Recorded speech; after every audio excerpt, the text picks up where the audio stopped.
आज हम लोग पढ़ेंगे क्लास 12 इंग्लिश चैप्टर 1 पोएट्री भाग का पढ़ेंगे। हम लोग पढ़ेंगे क्लास 12। देखिए पढ़ना हमको क्या है कि क्लास 12 जो इंग्लिश है, जो क्लास 12 का जो इंग्लिश है उसके पोएट्री भाग के पढ़ेंगे।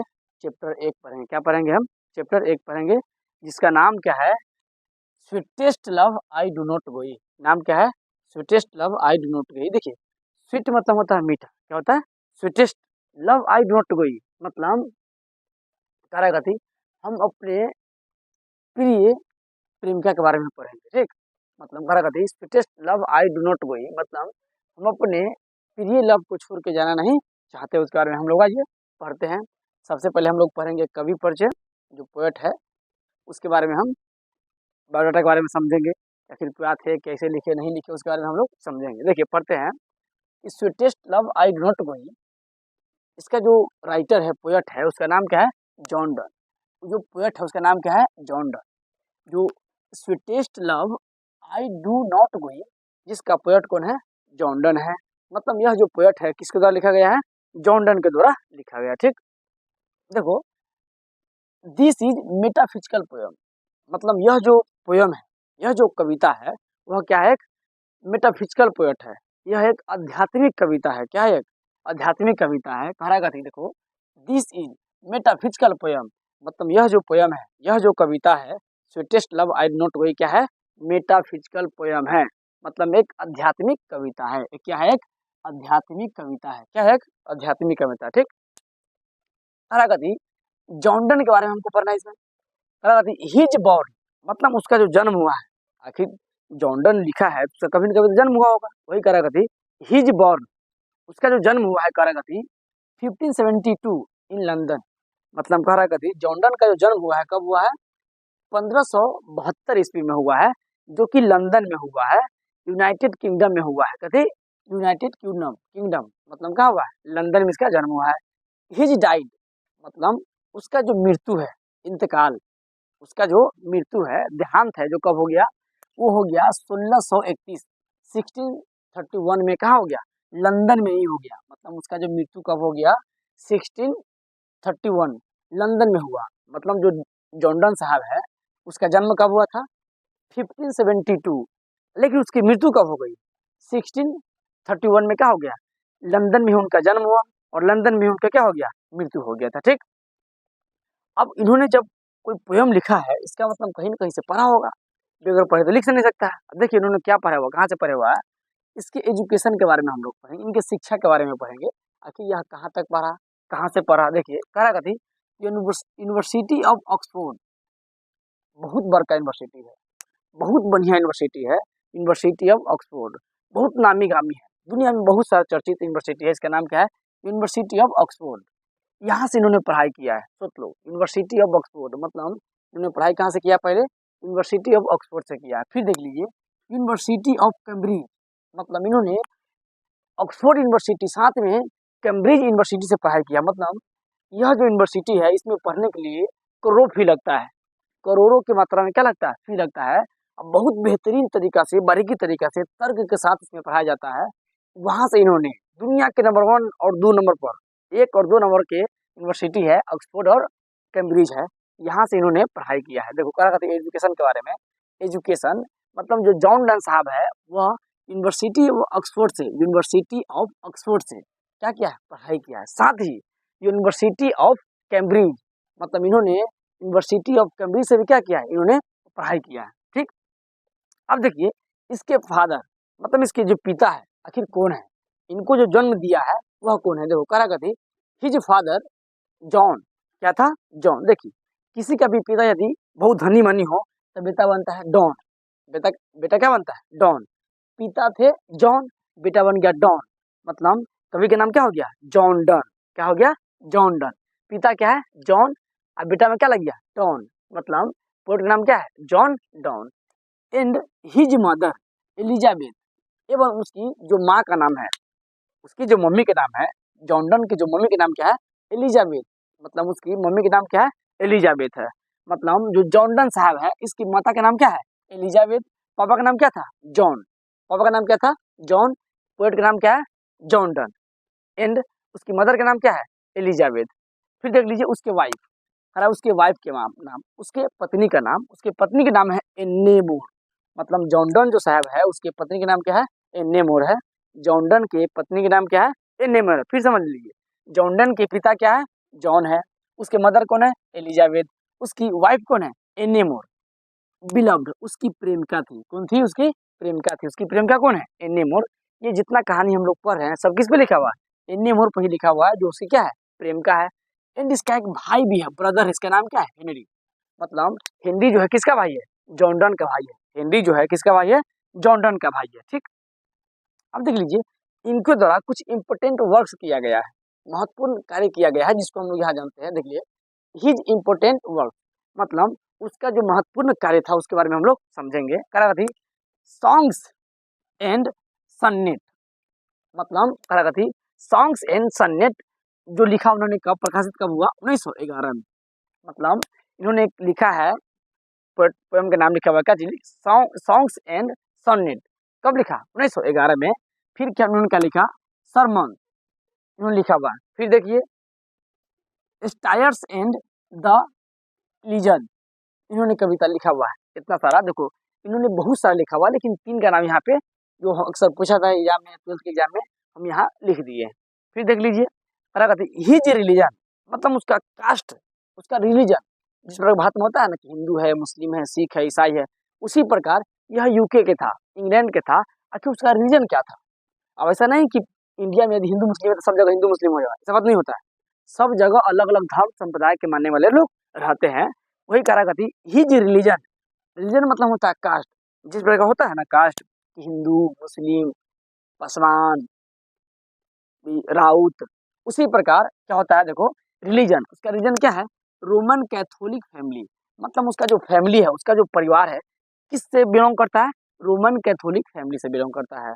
मतलब जॉन डन जो है उसके परिवार किससे बिलोंग करता है, रोमन कैथोलिक फैमिली से बिलोंग करता है, जो कि कहाँ बिलोंग करता था, लंदन, मतलब यूनाइटेड किंगडम, इसी को बोलते हैं ब्रिटेन। ठीक, देख लीजिए ही स्टडी, मतलब उन्होंने पढ़ाई की लॉ एंड थियोलॉजी, मतलब इन्होंने पढ़ाई क्या किए थे, लॉ और थियोलॉजी। लॉ मतलब होता है कानून, थियोलॉजी मतलब होता है धर्मशास्त्र। मतलब इन्होंने कानून की पढ़ाई साथ में क्या किया था, धर्मशास्त्र की पढ़ाई कर लिया था। कौन, जॉन डन। जो जॉन डन साहब थे पढ़ाई किसका किया था, लॉ का पढ़ाई किया था। लॉ मतलब क्या होता है, कानून होता है या नियम। लॉ मतलब क्या होता है, कानून या नियम कह सकते हैं हम लोग। देखिए थियोलॉजी मतलब होता है धर्मशास्त्र, क्या होता है, धर्मशास्त्र। मतलब इन्होंने क्या थी, लॉ कानून एवं थियोलॉजी की पढ़ाई किया। अब मात्र एट 20 ईयर में किया, मतलब 20 साल की उम्र में इन्होंने क्या किया था, लॉ की पढ़ाई कर लिया था, और साथ में क्या कर लिया था, थियोलॉजी की पढ़ाई पढ़ लिया था। सोचिए हम लोग क्या करते हैं, 20 साल की उम्र में इधर उधर घूमते हैं, लेकिन इन्होंने जॉन डन साहब ने 20 साल की उम्र में लॉ की पढ़ाई कर लिया। 20 साल की उम्र में क्या कर लिया था, लॉ की पढ़ाई कर लिया था, साथ में थियोलॉजी की पढ़ाई कर लिया था। मात्र 20 साल की उम्र में, सोच लीजिए मात्र 20 साल की उम्र में, मात्र 20 साल की उम्र में इन्होंने लॉ और थियोलॉजी की पढ़ाई कर लिया था। ठीक, यहाँ तो कोई दिक्कत नहीं है। देखिए इट इज मेटाफिजिकल पोएट, मतलब यह जो पोएट है, यह जो पोएट है वो क्या है, जो यह कवि है, इस कवि को मेटाफिजिकल पोएट माना जाता है। मतलब इस कवि को हम आध्यात्मिक कवि कवि कवि बोलते हैं। देखिए करा कथी, इट इज मेटाफिजिकल पोएट, मतलब यह जो कवि है, कौन, मेटाफिजिकल, इसको हम लोग, यह जो कवि है जॉन जॉन डन, इसे हम मेटाफिजिकल पोएट के नाम से जानते हैं। ठीक, कोई दिक्कत नहीं होगा यहाँ तक।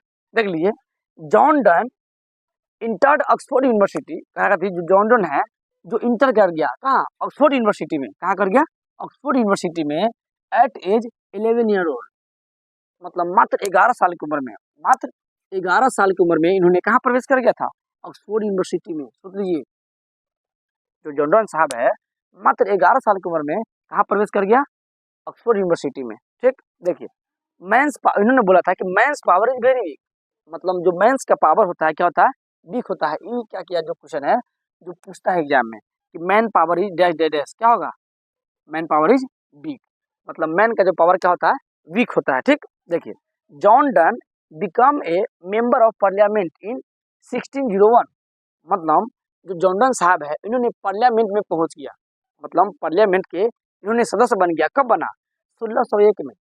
मतलब इंग्लैंड में इंग्लैंड के पार्लियामेंट के मेंबर जॉर्डन साहब ने कब बन गया? 1601 में क्या बन गया? पार्लियामेंट का क्या बन गया था? सदस्य बन गया था। जो जॉर्डन साहब है उन्होंने पार्लियामेंट का सदस्य कब बन गया? 1601 में। देखिए करा थी John Donne become, John Donne बन गए मेंबर ऑफ पार्लियामेंट, मतलब जॉन डन साहब है जो बन गए थे पार्लियामेंट के सदस्य बन गए थे। कब बन गया था? 1601 में, 1601 में बन गया था। देखिए उन्होंने कहा था ही, देखिए ही मैरिज, मतलब उन्होंने शादी किया 16 ईयर ओल्ड, मतलब 16 साल की लड़की से, एन्ने मोर नाम उसका है। मतलब जो जॉर्डन साहब है उन्होंने मात्र 16 साल की उम्र में 16 साल की लड़की से शादी किया था जो उसकी भांजी भतीजी लगती थी, सोच लीजिए। इसके लिए उन्होंने उसको जेल भी जाना पड़ गया। किसको? जॉर्डन साहब को। ठीक, देखिए जिस समय उन्होंने शादी किया उस समय एन्ने मोर की उम्र क्या थी? मात्र 16 वर्ष, मात्र 16 वर्ष था, सोच लीजिए। आइए फिर से हम समझ जाते हैं इसको। देखिए पोएम का नाम क्या है? Sweetest love I do not go, मतलब हम अपने प्यारे प्रेमिका को छोड़ के जाना नहीं चाहते हैं। इसका अर्थ क्या हो गया? अपने प्यारे प्रेमिका को छोड़ के जाना नहीं चाहते हैं। देखिए पोएट इसका कौन है? John done. Sweetest love I do not गोई का पोएट कौन है? जॉन डन है। दिस इज मेटाफिजिकल पोएम, यह जो पोएम है, यह जो पोएम है sweetest love I do not गोई, कैसा पोएम है? मेटाफिजिकल पोएम है। यदि क्वेश्चन ने पूछ दिया कि sweetest love I do not गोई कैसा पोएम है, तो वह क्या है? मेटाफिजिकल पोएम है। इसके लिखने वाला कौन है? जॉन डन है। इसका राइटर कौन है? जॉन डन है। देखिए हिज बॉर्न, उसका जन्म, मतलब किसका जन्म? इस पोएट का जन्म कब हुआ? 1572 इन लंदन, मतलब इसका जन्म कब हुआ था? लंदन, अभी 1572 में लंदन में हुआ था। एंड इसकी मृत्यु कब हो गया? 1631 में। कहा? लंदन में, मतलब लंदन में ही जन्म लिया, लंदन में ही मर गया। ठीक, देखिए इसका एजुकेशन के बारे में पढ़ते हैं। यूनिवर्सिटी ऑफ ऑक्सफोर्ड, मतलब इन्होंने ऑक्सफोर्ड यूनिवर्सिटी से पढ़ाई किया था। साथ में यूनिवर्सिटी ऑफ कैम्ब्रिज, इन्होंने कैम्ब्रिज विश्वविद्यालय से क्या किया था? इन्होंने पढ़ाई किया था। ठीक, इनके पिता का नाम था जॉन, पिता का नाम क्या था? जॉन। इनके मम्मी का नाम था एलिजाबेथ, मम्मी का नाम क्या था? एलिजाबेथ। इसके वाइफ का नाम था एन्ने मोर, वाइफ का नाम क्या है? एन्ने मोर, जिनसे ये बहुत प्रेम करते हैं, मतलब इसकी प्रेम क्या कौन था? एन्ने मोर। इसके ब्रदर कौन है? हेनरी। इसके भाई कौन है? हेनरी है। देखिए इसके द्वारा कुछ महत्वपूर्ण कार्य किए गए हैं। इसके नाम देखिए, सॉन्ग्स एंड सन्नेट, जो 1911 में लिखा गया था। ठीक, शेरमंथ, शेरमंथ एंड, देखिए स्टाइरस एंड द इलिजेज, इनके द्वारा लिखा गया था। देखिए हिज रिलीजन, मतलब उसका जो कास्ट था किसे था? रोमन कैथोलिक फैमिली, मतलब इसका जो कास्ट किसे था? Roman Catholic family. His study, इन्होंने पढ़ाई की लॉ एंड थियोलॉजी, इन्होंने पढ़ाई किया था कानून और धर्मशास्त्र का एट 20 ईयर ओल्ड, मतलब मात्र 20 साल की उम्र में कर गया था। देखिए it is metaphysical poem, poet, मतलब यह जो पोएम है, यह जो पोएट है तो क्या है? मेटाफिजिकल पोएट के नाम से जाना जाता है। देखिए मैंस पावर इज वीक, मतलब मैन का पावर क्या होता है? वीक, कमजोर होता है। John done become a member of parliament in 1601, मतलब जो जॉन डन है जो इंग्लैंड के पार्लियामेंट के सदस्य कब बन गए थे? 1601 में बन गए थे। देखिए देखिए ही मैरिज, उसका जो शादी हुआ था 16 ईयर्स ओल्ड एनेमोर, मतलब करा थी जो जॉन डन का शादी हुआ था मात्र 16 साल की लड़की से हुआ था। इसका नाम क्या था? एनेमोर। ठीक, चलिए हम लोग कवि परिचय जान गए सनी, चलिए हम लोग कवि परिचय को जान गए। अब इसके हम समरी के बारे में समझते हैं। ठीक, देखिए अब हम लोग देखते हैं स्वीटेस्ट लव आई नॉट गोई, जो जॉन डन के द्वारा लिखा गया था उसके समरी को। यदि आपके एग्जाम में आया समरी तो आप इसी प्रकार से लिखिएगा। अब प्रत्येक साल 5 नंबर में समरी आता है, उम्मीद करते हैं कि ये भी आ सकता है। देखिए sweetest love I do not go, जिसका हम समरी हम लोग पढ़ेंगे। पहला कभी दिस पोयम, मतलब यह जो कविता है, दिस पोयम मतलब यह कविता, sweetest love I do not go, यह जो कविता का नाम है। देखिए जब भी कविता का नाम आएगा ना तो उसको इन्वर्टेड कमा के अंदर लिख देंगे। पहला कथी दिस पोयम, मतलब यह कविता, यह कविता sweetest love I do not go, इसका नाम क्या है? Sweetest love I do not go has been written by John Donne, मतलब यह जो कविता है sweetest love I do not go, वह किसके द्वारा लिखा गया है? वह लिखा गया है जॉन डन के द्वारा। किसके द्वारा लिखा गया? जॉन डन के द्वारा। कह रहा है देखिए कि दिस पोयम, यह जो पोयम हम जो पढ़ रहे हैं उसके बारे में कह रहा है sweetest love I do not go, यह पोयम का नाम है, यह क्या है? पोयम का नाम है has been written by John Donne, मतलब यह जो कविता है sweetest love I do not go, sweetest love I do not go, वह जॉन डन के द्वारा लिखा गया है। ठीक, इन दिस पोयम, मतलब इस पोयम में, इस कविता में, इस पोयम में, इस कविता में ही describe that impulse of love, मतलब कहा थी इस कविता में डिस्क्राइब किया गया है, वर्णन किया गया है प्रेम के आवेग की, प्रेम में जो दर्द होता है उसके बारे में इन्होंने क्या किया है, डिस्क्राइब किया है। कहा थी इन दिस पोयम, इस कविता में describe the impulse of love, मतलब प्रेम के आवेग की, प्रेम के आवेग क्या क्या क्या गया है, डिस्क्राइब किया गया है, वर्णन किया गया है। Poet had a wife whom he loved very much, जो पोएट है, जो कवि है, जो अपने वाइफ से बहुत प्यार करता है, बहुत क्या करता है, प्रेम करता है। मतलब जो पोएट में कौन है, जॉन डन, उसकी वाइफ कौन है, एन्ने मोर। कथी poet had a wife whom he beloved very much, जो पोयम है वह अपनी प्रेमिका एन्ने मोर से बहुत अधिक प्रेम करती है, उसके बारे में इसमें वर्णन किया गया है। देखिए, he is afford afford of a parting from his beloved, मतलब कह रहा है कथी, इसमें जो कविता कह रहा है ये अपनी प्रेमिका के बिछड़ने के बारे में बताता है कवि। ठीक, वंस पोएट, मतलब वंस मतलब होता है एक बार, पोएट मतलब एक बार पोएट, ही बिलव्स मतलब अपने प्रेमिका से, ही बिलव्स अपने प्रेमिका से,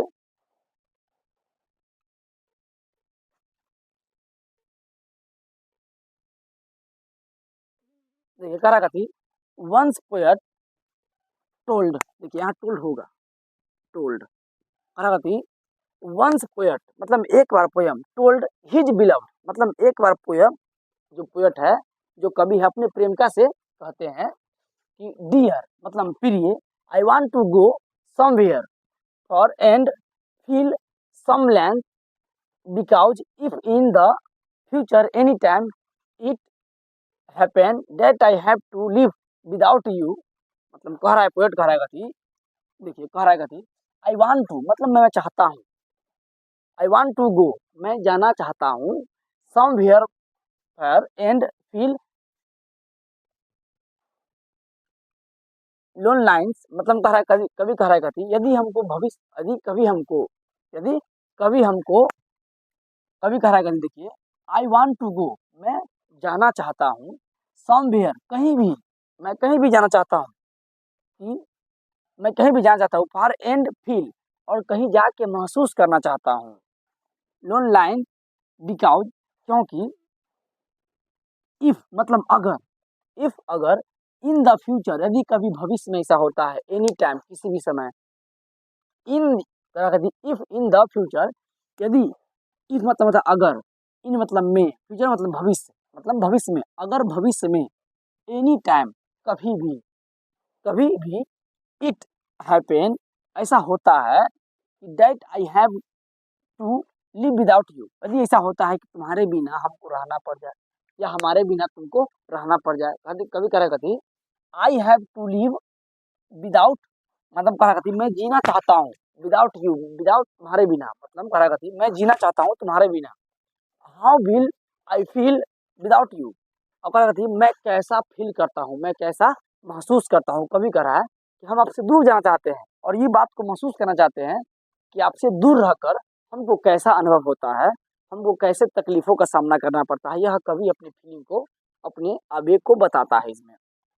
देखा कथी, ही सेड वह कहता है, कौन, कवि, कवि कौन है, जॉन डन, वह कहता है टू हिज बिलव्ड मतलब वह कहता है टू हिज बिलव्ड अपने प्रेमिका से, नॉट टू बीमन नॉर बीपी, मतलब अगर देखें ही सेज टू हिज बिलव्ड वह अपनी प्रेमिका से, हिज बिलव्ड, हिज मतलब होता है अपने, बिलव्ड मतलब प्रेमिका, अपने प्रेमिका से कहते हैं नॉट, नॉट टू बीमन नॉर बीपी, कि तुम नहीं रो और नहीं उदास हो, हरागति तुम इस बात को चिंता मत करो, तुम इस बात से नहीं रोना, बिकॉज क्योंकि, he will come back again, हरागति क्योंकि तुम मत रो, हमारे जाने की गम में तुम मत रो, हरागति बिकॉज क्योंकि, अब नहीं रोने के बारे में बता रहा, बाकी हरागति तुम काहे नहीं रोगी जो बारे में बता रहा है, बिकॉज क्योंकि, ही विल कम बैक मतलब मैं जल्द आऊंगा, मैं जल्द आऊंगा, अगेन फिर से,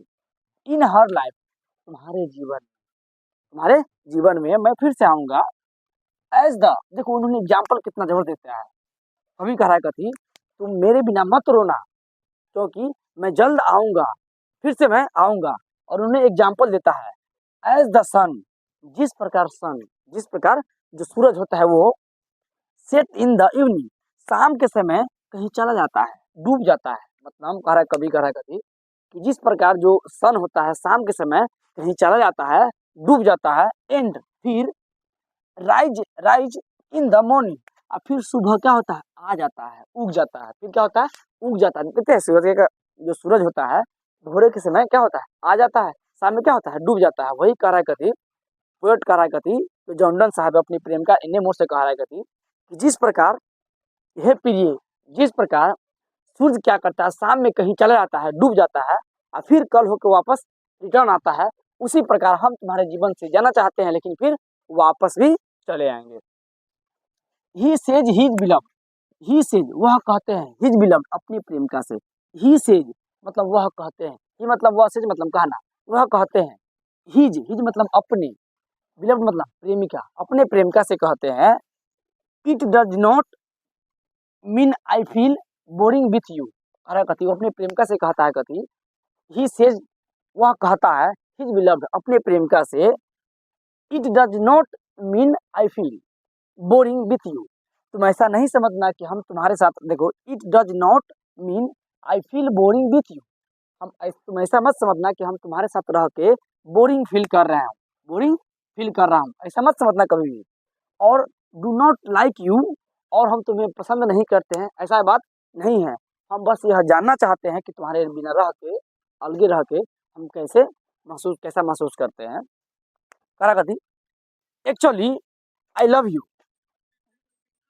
करा कथी actually I love you, actually मतलब होता है दरअसल, कि आई लव यू मैं तुमसे प्यार करता हूँ, तुमसे प्रेम करता हूँ। मोर देन आई, मैं अपने आप से भी ज्यादा, खुद से भी ज्यादा तुमसे प्रेम करता हूँ। कभी कह रहा है कथी, जो पोएट है, नाम क्या है इसका, जॉन डन, वो कहता है कथी कि एक्चुअली आई लव यू मैं प्रेम करता हूँ। मोर देन आई, मैं खुद से भी ज्यादा तुमसे प्रेम करता हूँ।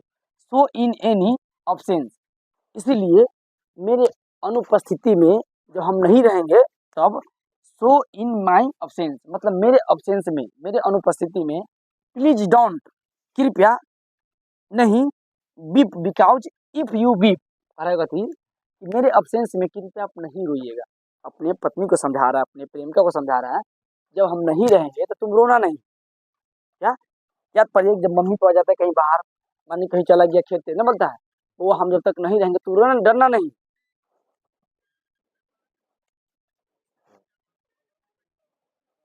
देखो करेगा थी बीप बिकॉज, क्योंकि इफ यू बीप, क्योंकि करा करती बीप, क्योंकि इफ यू वीप अगर तुम रोई, और your comes out you feel that is my blood coming out, करा करती अगर तुम रोई और तुम्हारे आंख से, अगर तुम रोई और तुम्हारे आंख से आंसू आ गया, तो तुम समझना आंसू आ गया। You feel that is my blood, तो तुम समझना मेरा, तुम्हारा आंसू नहीं, मेरा खून बह रहा है। देखो कभी कह रहा है इस तरह के बात। ही सेज हिज बिलव, वह कहते अपनी प्रेमिका से। ही सेज हिज बिलव, वे कहते अपनी प्रेमिका से। That we both are made for each other, वे कहते हैं, कवि कहते हैं his beloved, he says his beloved, वे कवि कहते हैं अपनी प्रेमिका से कि वी बोथ आर मतलब हम दोनों, मेड फॉर ईच अदर हम दोनों हैं जो एक दूसरे के लिए बने हैं, ठीक। And we can not live without each other, और हम एक दूसरे के बिना नहीं रह सकते हैं, वह कवि कह रहा है। फिर समझ लीजिए, देखिए sweetest love I do not go, इसका हम लोग सभी समझते हैं कि this poem sweetest love I do not go has been written by John Donne, मतलब यह जो कविता है किसके द्वारा लिखा गया है, जॉन डेन के द्वारा लिखा गया है। In this poem he describe the impulse of love, मतलब कवि ने इसमें वर्णन किया है प्रेम के आवेग को, ठीक। Poet had a wife whom he beloved very much, मतलब जो पोएट है अपने प्रेमिका से बहुत प्रेम करता है। he is afraid of a parting from his beloved, मतलब अपने प्रेमिका से जुदाई के बारे में इसमें चर्चा करते हैं। Once poet told his beloved, कभी एक बार अपनी प्रेमिका से कहते हैं I want to go somewhere far and feel online because if in the future any time, कभी कह रहा है कहते यदि भविष्य में कभी तुमसे हमको अलग रह के जीना पड़ जाए तो हम कैसा फील करेंगे, यही बस हम जानना चाहते हैं। ठीक, देखो, he says to his beloved not to big man not बीपी, मतलब हम कह रहा करती वो अपनी प्रेमिका से कहता है कि तुम नहीं रोना, क्योंकि ही विल कम बैक, क्योंकि मैं बहुत जल्द आऊँगा।